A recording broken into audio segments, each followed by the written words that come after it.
Konduru MLA Kavvampalli అని కూడా ప్రచురించారు.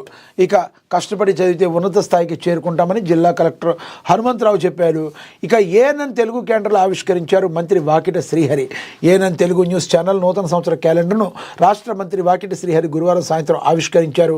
మక్తల్ నియోజకవర్గ ఏఎన్ఎన్ ఛానల్ రిపోర్టర్ అంజయ్య, స్థానిక కాంగ్రెస్ నాయకులు, పాత్రికేయుల కార్యక్రమంలో పాల్గొన్నారు. ఈ సందర్భంగా మంత్రి శ్రీహరి మాట్లాడుతూ ఏఎన్ఎన్ ఛానల్ ప్రజల పక్షాన్ని నిలుస్తూ సామాన్యుల గళంగా మారిందన్నారు. ఏఎన్ఎన్ మంచి వార్తలతో తక్కువ కాలంలో ప్రజాదరణ పొందిందని అయితే చెప్పారు.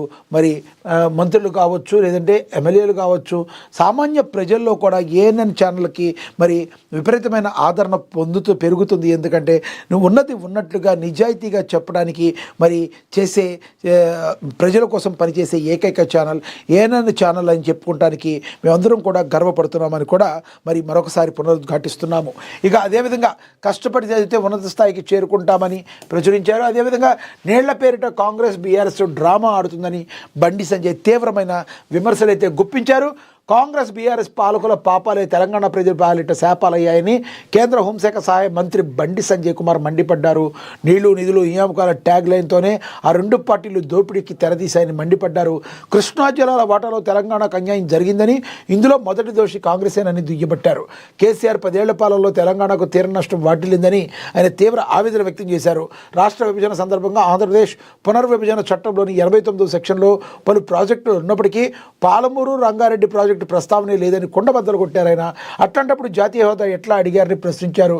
కరీంనగర్లోని రేకుర్తి శుభం గార్డెన్స్లో కరీంనగర్, సిరిసిల్ల జిల్లా నాయకులతో కలిసి కేంద్ర మంత్రి బండి సంజయ్ కుమార్ మీడియాతో మాట్లాడుతూ నీళ్ల విషయంలో కాంగ్రెస్ బీఆర్ఎస్ మరి పాలకులు తెలంగాణ ప్రజలకు చేసిన మోసంను కడుగుతూ తీవ్రస్థాయిలో ధ్వజమెత్తారు.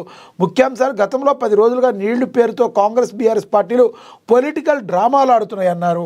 6 గ్యారెంటీలపై చర్చ జరగకుండా కాంగ్రెస్, అవినీతిపై విచారణ లేకుండా బీఆర్ఎస్ కలిసి నాటకాలు ఆడుతున్నాయని, నిజానికి కాంగ్రెస్ బీఆర్ఎస్ చేసిన పాపాలు తెలంగాణ ప్రజల పాలిట శాపాలయ్యాయని చెప్పి మరి స్ట్రాంగ్ కౌంటర్ అయితే బండి సంజయ్ అయితే ఇవ్వడం జరిగింది.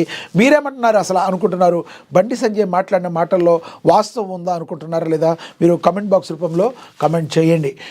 ఇక మనకి తెలుసు ఆదిలాబాద్ చరిత్ర ఘనం.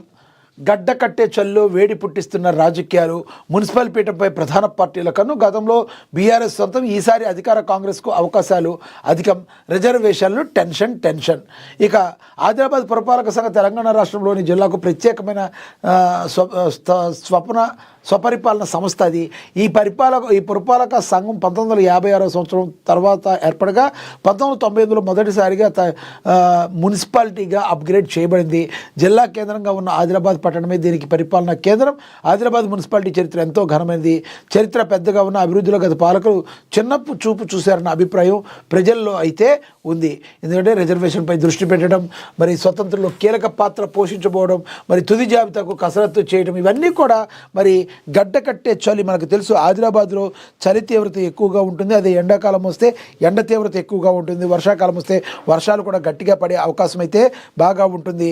ఫారెస్ట్ ఏరియా ఉంటుంది ఆదిలాబాద్ జిల్లాలో. మరి ఎండాకాలంలో కూడా విపరీతమైన ఎండలు ఉంటాయి. ఇప్పుడు శీతాకాలం కాబట్టి ఇంతటి గడ్డ కట్టే చలిలో కూడా రాజకీయాలు అయితే వేడి పుట్టిస్తున్నాయి. మరి రాజకీయాల్లో రానున్న రోజుల్లో మున్సిపల్ ఎన్నికలే లక్ష్యంగా ముందుకు వెళుతున్న ఈ తరుణంలో అక్కడ రాజకీయ పార్టీలు మరి